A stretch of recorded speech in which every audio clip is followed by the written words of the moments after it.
Hello, and welcome to the Future Christian Podcast, your source for insights and ideas into what it means to live as a follower of Jesus in the 21st century.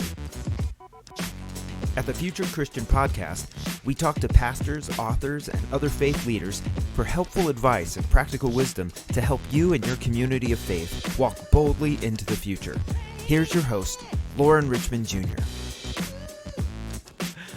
Hey, and thanks for listening in to the Future Christian Podcast. My name is Lauren Richmond Jr., and I'm pleased to be joined by author, speaker, and realtor, Dan Gomer. Hello. How's it going? Good. Well, I'll have to say this, Dan. Dan is a realtor extraordinaire, he said at the top. That's right. That's right. Extraordinaire. Yeah. I've known Dan for quite a while. He's a little bit about Dan. He's driven by passion to help others discover an empowering vision for themselves and to create the life of their dreams, leveraging his background as a science teacher, basketball coach, real estate investor, and business developer. He takes great joy in inspiring people through his writing and speaking. He lives in Highlands Ranch, Colorado, with his wife and 2 kids. And fun fact, Dan, I don't know if you remember this. Reading your book, I remembered. I officiated one of your games back in the day. Oh, that's right. I forgot about that. Yeah. Yeah. That's funny. Well, Dan, tell our listeners what else would you like our listeners to know about you? You know, I think that sums it up quite a bit. I took a journey. I always wanted to be a teacher. I did that for a while and realized that wasn't exactly what I wanted to do. And I always tell people that I really enjoyed the art of teaching, but I didn't like the job. And so I transitioned into, being an entrepreneur and getting into real estate. And I've been doing that for the last decade. And now I'm kind of coming full circle again. I get to teach again, but I get to teach in my own way, which is the cool part. Yeah. So I get to go back to the art of teaching. And, so I'm just really excited to open up this new chapter. Yeah, that's awesome. So, Dan, for our listeners, Dan and I, we've known each other, off and on. Obviously, life takes us different places. But we used to go to church together back, Dan, 20. Yeah, mid-90s. I hate to say that, 25 years ago. I don't feel that old, but holy cow! Right. And we've both really gone different, ways from that church setting that we used to be a part of. But talk a little bit about, your faith growing up, how that's changed, developed, and grown through the years. Yeah. So, when we met, we were going to a pretty conservative Baptist church in Arvada. Yeah. And, I ultimately got away from that church just because, I just felt like it wasn't a good fit for me. It was very strict, very conservative. And ultimately I didn't feel like that really felt like it didn't fit with my style. As I've gotten older, I kind of went the opposite direction, think like pastor's daughter kind of thing, right? Like just said, I'm out, and went the opposite direction. And as I've gotten older, I'm 40 now, and I have a little bit more experience under my belt. I'm starting to kind of come back to learn more about, what Jesus Christ was actually trying to teach, what the Bible is about, what is Christianity really about? And not that I necessarily have all the answers at all, but, I'm starting to kind of re-explore and ask new questions and try and figure it out in a new way. Yeah, that's awesome. That's awesome. Talk about a spiritual practice you developed or, might recommend to others. Yeah. So one thing that's completely transformed my life is meditation. And, a lot of people I think might even call it prayer. But really what it is it's just tapping into a higher power. And I don't know that any of us know for sure what that higher power is, but I think when we're connected with it, we know it. And so for me, one of my daily practices is a daily meditation where, I just sit and try and get quiet. And I really try and just shut up. I try and shut my brain off, shut my thoughts off, put things on the back burner and just get quiet and just wait and see what what comes. And a big part of being able to write my first book and a lot of the videos and stuff that I've done have come through those meditations where I'm not trying to create anything. I'm just getting quiet, and all of a sudden, boom, ideas, thoughts, other things just kind of pop into my mind. And so, I'll also use it when I'm stressed or whatever, just to try and um, tap into something bigger than myself, Mm-hmm. Yeah. Well, that's awesome. I know there's been so many people who have found, like you said, some folks more in a Christian context might refer to it as um, content. I can't say this. Contemplative prayer. I always struggle with words sometimes. I like it. Contemplative. There we go. That's what I was trying to say. Contemplative prayer. Yeah. Well, let's talk about your book. You know, this was I ran across this on Facebook the other day, and I was like, wow, I got to check this out because I know Dan, and I've been really excited to see what he's been doing over the last few years. And I was like, hey Dan, like, can I see your book? Can we talk about it on the podcast? So he recently wrote a book called "I'm Full of It." Give me the full title. I'm full of it, and so are you. Let's change the world together. So I think, I've heard so many people say, like, I want to write a book. What made you why did you want to write a book? And like, what was your goal? How did you get there? Yeah. So, I didn't necessarily always intend to write this book. I started out just kind of writing um, little blurbs on my computer. I'd have these little ideas that would pop into my mind, and I'd write a little piece down.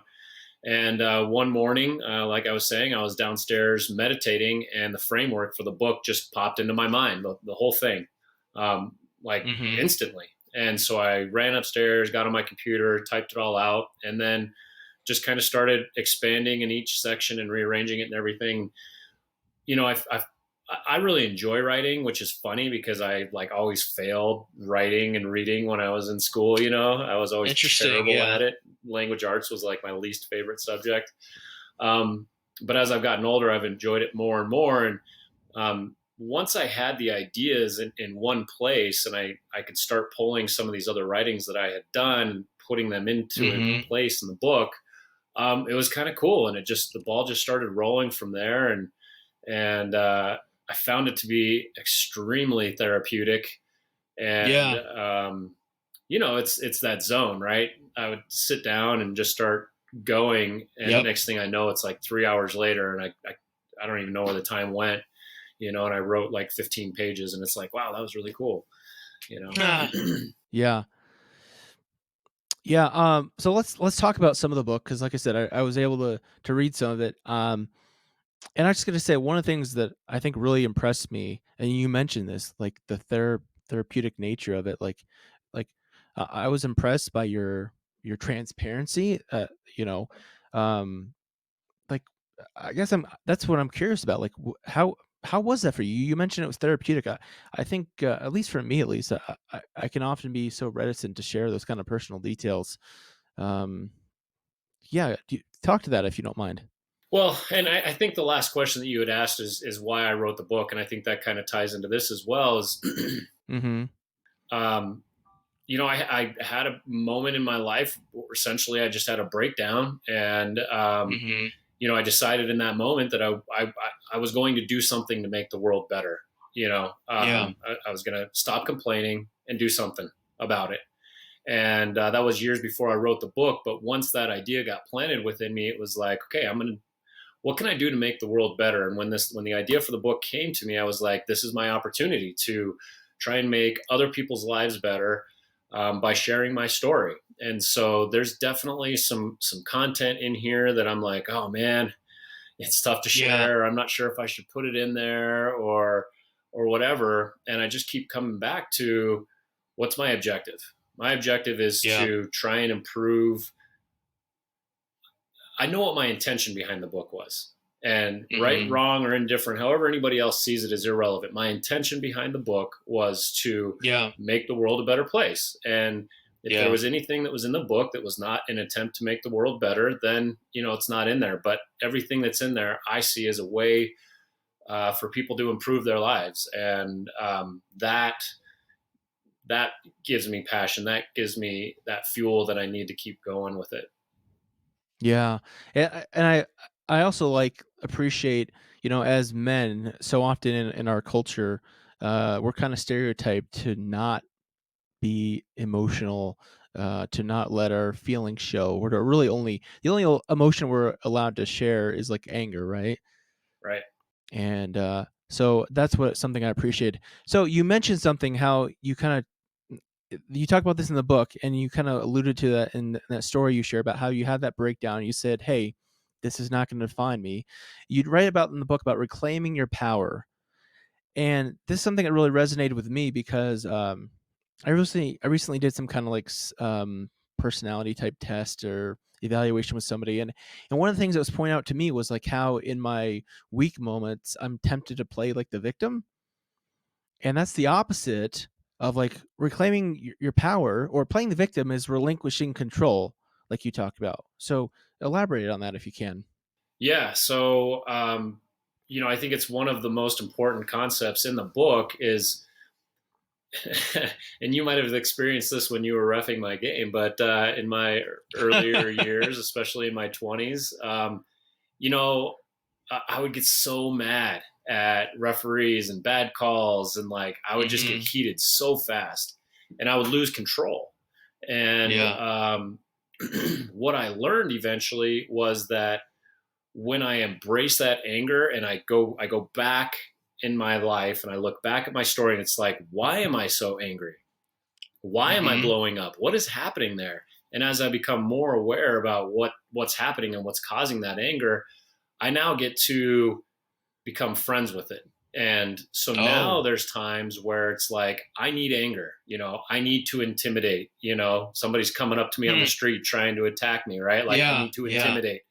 And I can tap into that consciously, as opposed to before where it's just some poor referee who is making $20 a game and I'm going off on him because he blew a call, and I have no control over it. So when I talk about reclaiming control, really what it is, or reclaiming power, it's about just that awareness of all of the pieces. So even the victimhood, right?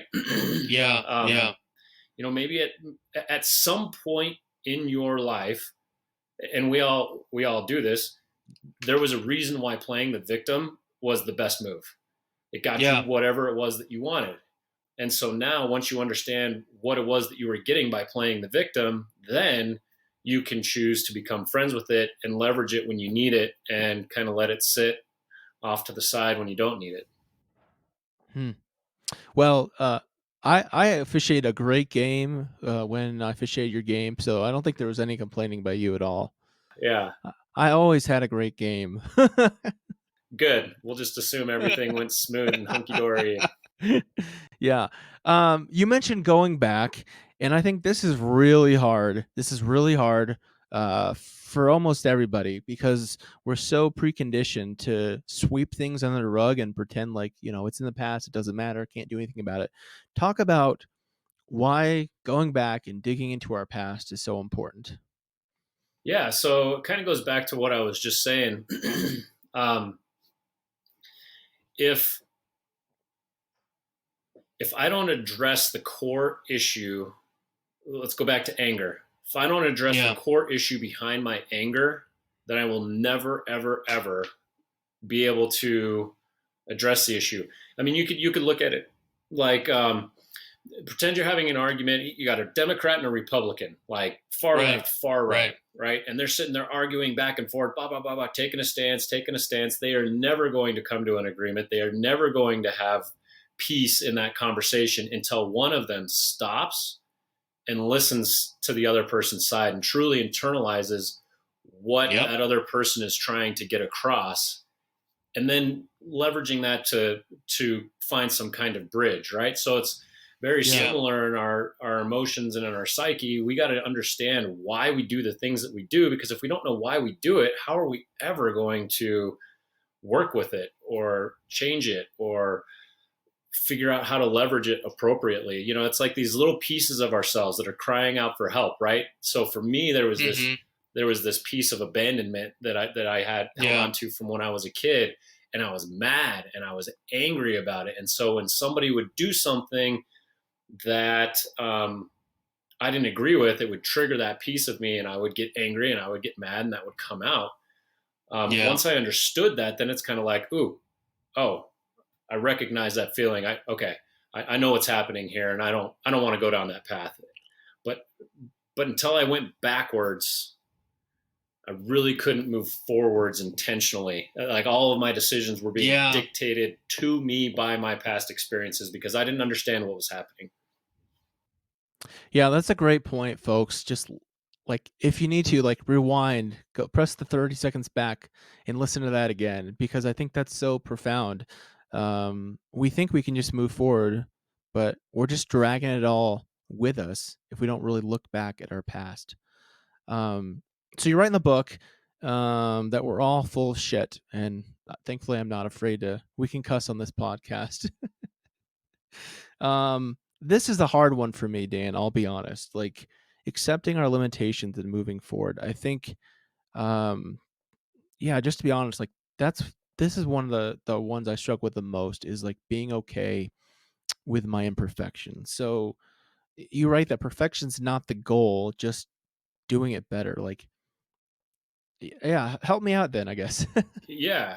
Yeah. So I start out the book talking about Sir Isaac Newton and about how he's a great, a great physicist. He did some amazing things, but just like you and me, he's full of shit. You know, I mean, he's just, you know, I mentioned in there, he's probably at a dinner party at one point and somebody asked him some question that he didn't know. And he pulled out some answer that sounded great, but really had no idea what he was talking about. Right. We all do these things, right? There was something quirky about him. And it's not that that's a bad thing. You know, my anger doesn't make me a bad person. So, you know, I had to come to grips with the fact that I was angry and it was holding me back. I had to come to grips with the fact that sometimes I can be self-centered. I had to come to grips with, you know, whatever these things are, like I embody all of them. Like, you know what it means to be self-serving. You know what it means to be intolerant. You know what it means to be happy, joyful, passionate, prideful. You know, we all know all of these emotions. We've all felt them at some point in our life. So the more that we pretend that we don't embody all of these components within ourselves, you know, the more that we're pushing ourselves away from really being able to tap into our greatness. The more that we recognize that we embody all of it, which is the name of the book, I'm full of it. It really comes down to it. We are full of all of it, the good and the bad. And we just have to accept that, yeah, sometimes we suck, but sometimes we're awesome and everything in between. And that takes the pressure off. We don't have to be perfect anymore. We don't have to be the best at or number one or, you know, perfectionism. That was one of my things. I was the biggest, like, head in the clouds, couldn't care about anything. And that got beaten out of me at a young age. That's not the way you live life. And unbeknownst to me, I turned into a perfectionist and a lone wolf. Interesting. Yeah. Huh. And people started telling me this, and I'm like, no, I'm not. No. And it's true. Because I was overcompensating for something that I refused to admit to myself. And once I admitted that, holy, I am a perfectionist. That's crazy. Wow. Okay. Why? Why am I a perfectionist? Then the work begins to unravel it. Interesting. Dan, you need to check out, I don't know if you've heard this term, maybe listening to Richard Rohr, you've heard this term, the Enneagram? Yeah, I don't recall what it is. I do listen to a lot of Richard Rohr, though. You should, if you go to the Enneagram Institute, you can kind of take their assessment. And I wonder if you would be a 1, which is, I think, if I'm remembering correctly, is a perfectionist.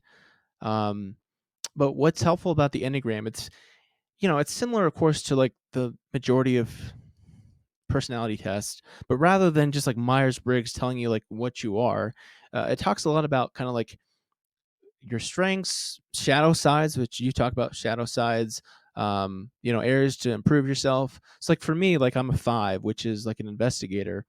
So like I love like reading books, digging into stuff, but like I can easily like isolate. So like I have to be aware of like when I'm isolating myself, or purposely, or you know feeling like I'm the victim because no one wants to talk to me, but because I'm not really putting myself out there to talk to people. Um, yeah, I'll have to send you a link for the Enneagram. I thought it was pretty cool. Um, Going back to, though, you mentioned it. We're all full of it, and that's kind of what you're. If I'm understanding correctly, you're just basically saying like we're all full of everything, good and bad. Is that right? Right. Yeah. I mean, have you ever felt pain, Yeah. happiness, joy? No. I mean, we've, Joy seems hard to come by right now, but yes. yeah, but I mean, we all, if somebody says an emotion word to you, pretty much anybody can tap into that emotion, right? Yeah. And so that means that we're full of all of it, Yeah. So if you look at like the disc profile, which is another personality test, and I've done a few other ones. Like I'm a pretty high D, right? Like a driver, like that kind of thing. But I have pieces from all of the segments, and I may be stronger in one category, but that doesn't mean I'm completely incapable of doing all of the other stuff. Yeah. So we are full of it. We're full of everything we need to create the life that we want right now. That's the biggest message that I'm trying to get across to people is that, well, yeah, but there's the forget all that noise. You have everything you need within you right now. All it comes down to is tapping into the pieces that you need to leverage to create the life that it is that you desire. Yeah, Dan, I'm a big fan of something called family systems theory, which is a psychological theory developed by this guy named Murray Bowen. And I've studied it from a Jewish uh, rabbi who kind of applied it to church and congregational settings. Um, Edward Friedman, I always blank on names. But he talks a lot about, and what I thought was cool was like I found a lot of like crossover themes that you talked about. It's more developed in this family systems idea, but it really goes back to something that this guy Friedman has written about, is like we often make things seem worse than they are and don't really recognize the amount of influence and control we have over the situation. One example is like if you're exposed to a lethal dose of radiation, like that's it. Like there's not a lot you can do. But most scenarios, the vast majority of scenarios, they're not that bad. And there's an element of control that we have in them. Yeah, I was going somewhere else with that too, but keep Well, going. I think that that's interesting because I'm developing a webinar right now, and the concept of the webinar, it's called Life on Purpose, choosing to break the cycles that are keeping you cornered. So a huge component of that is choice. Choice comes from awareness. So as we become more aware of who we are and why we do the things that we do, we start to gain more options. And without options, there's nothing to choose from. If there's no options, we're just reacting, right? Like something happens and we react. Yeah. But if something happens and we're hyper aware of everything that's going on within us, around us, and everything, we're very aware. Now all of a sudden it's kind of like, okay, well, I could react with anger, love, compassion. I could run.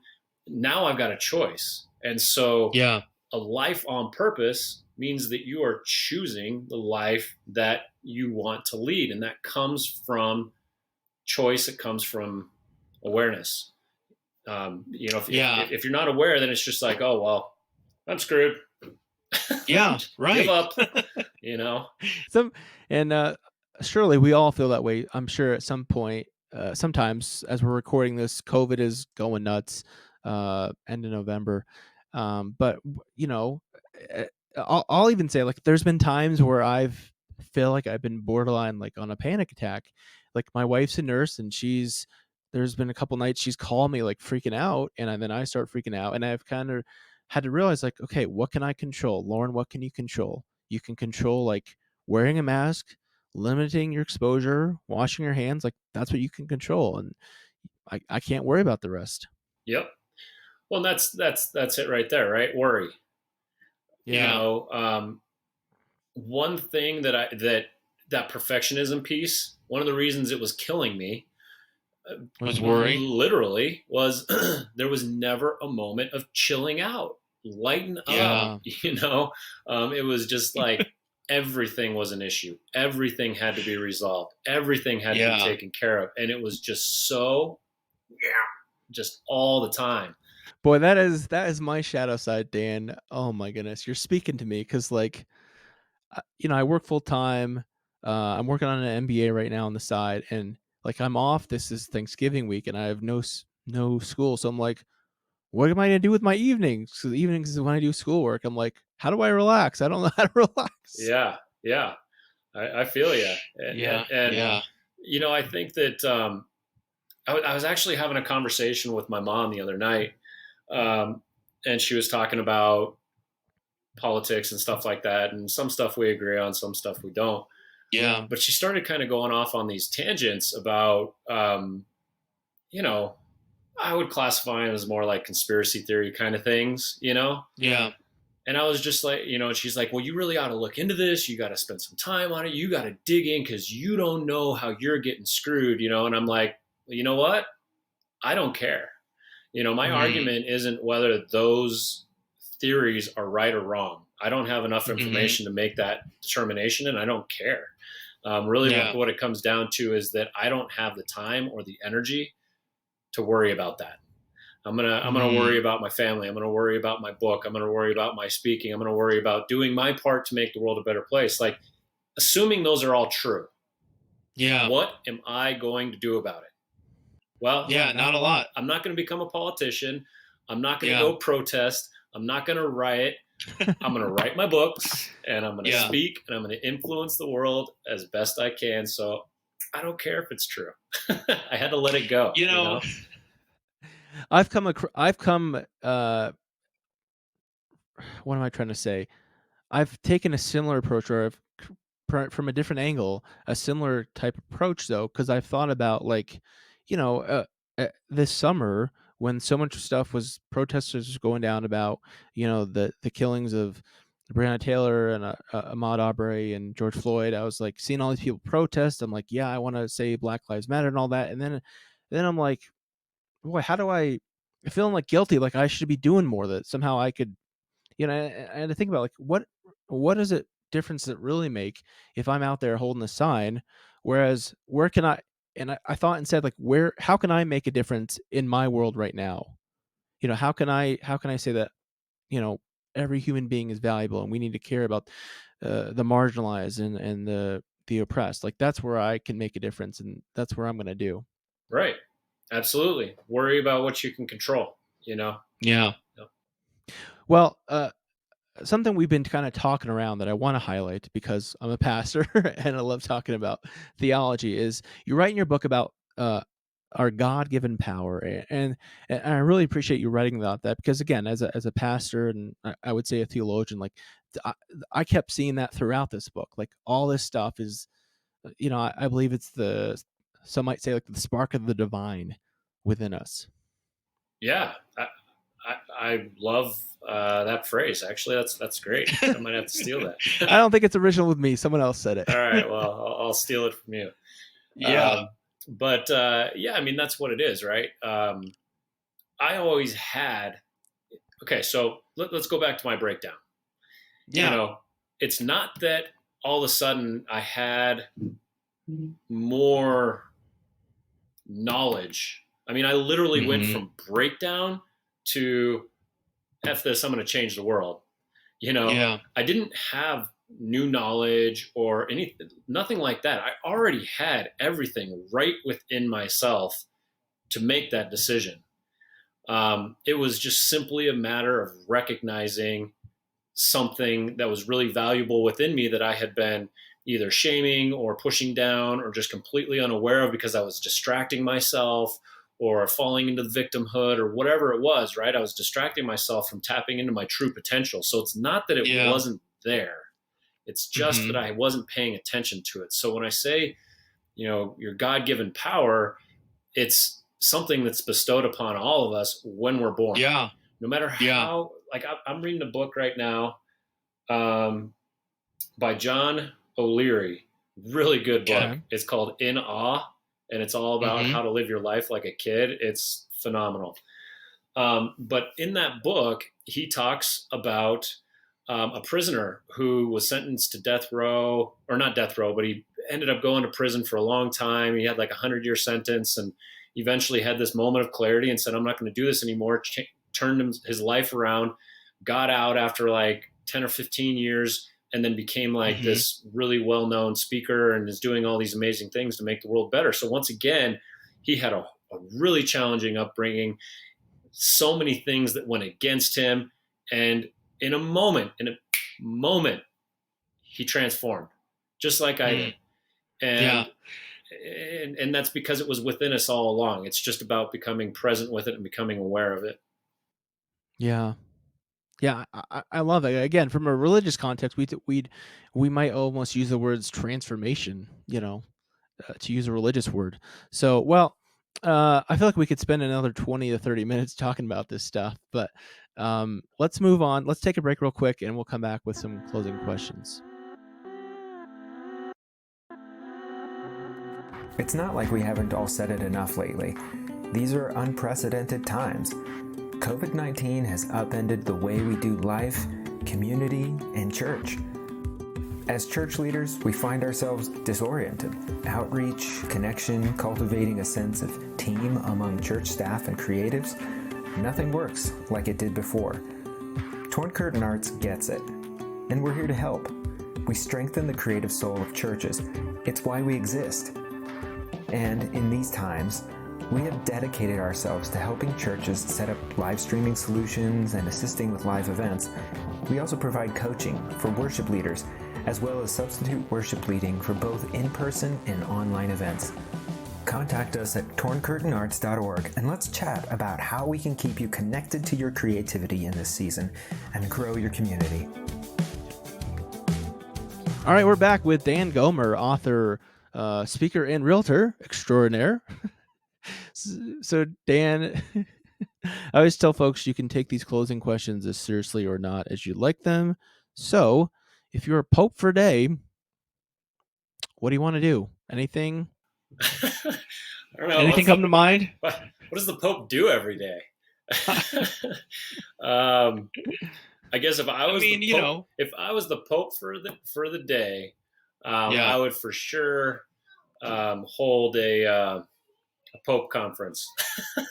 I love it. Bring everybody together, and I would talk about an inspiring message of some sort and try and lift the spirits of everyone there. There you go. Good. A historical Christian figure or theologian you might want to meet or bring back to life. So MLK would fall into that, right? Yeah. He was a pastor, right? Yeah. He was the first one that popped into my mind, just because if you go back and listen to like really break down his speeches and his message and everything, the way that he brings power to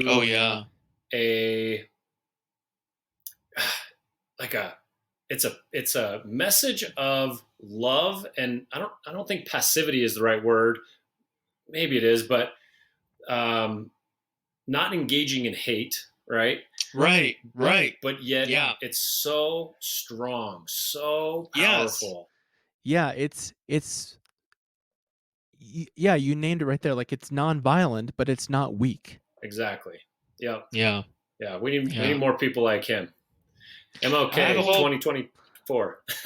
I have a whole book full of his speeches that I had to read in seminary. So let me know if you want to borrow it sometime. It's 2-3 inches thick. I didn't read them all because that's a lot of reading. But what are your thoughts on what history will remember us for in this current time and place? You're talking like Americans or humanity or, Hey, that's up to you, man. gosh. It's funny. I would just say I think we're in a time of transition. I think we really Yeah. are in a time of transition. COVID is a nightmare, but man, it's bringing a lot of stuff to the forefront. You look at Yep. politics, you look at fear around politics and COVID and all of this stuff. It just kind of it feels like there's a lot of people talking about meditation and yoga and spirituality that's and religion and how it all plays together. I just feel like it's kind of like the spiritual industrial revolution. Oh, I like it. I like it. It's funny. You're not the first one to mention that, Dan, to be honest. I think if we look back at church history, and I'll try not to nerd out too much here, spiritual revolutions have usually been defined by increased church attendance. And there's been others to point out, like you, that, hey, God works not always in the ways we'd expect. And it just because church attendance isn't necessarily increasing doesn't mean that God's not working, bringing about change and good in our world. So I love it. Yeah.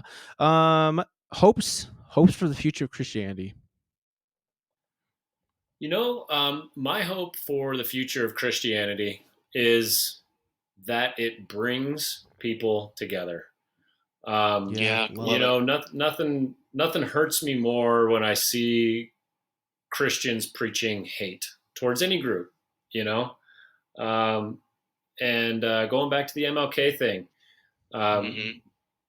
we can bring power, we can bring energy, we can bring all of that to a conversation that's also 100% all inclusive, with love and compassion for everybody. And I think ultimately that's really what Christianity is all about. And so my hope is that it continues to progress down that path over time. Awesome. Well, Dan, where can folks find out more about you and your book? Yeah, so my website is pretty hard to remember, dangomer.com. Hopefully you don't forget that one. Here's the book. You can get it. You can get it on Amazon. I'm full of it, and so are you. And my YouTube channel. Right now, if you go to YouTube and just search Dan Gomer, my name will pop up. I need 100 subscribers. We just launched the YouTube channel with the book, so it's fairly new. So if you wouldn't mind hopping on there and subscribing to the YouTube channel, we'll be putting lots of new content up. And the whole point of the YouTube channel, just real quick, is that it's to bring a lightheartedness to serious topics, because we don't have to be so serious all the time.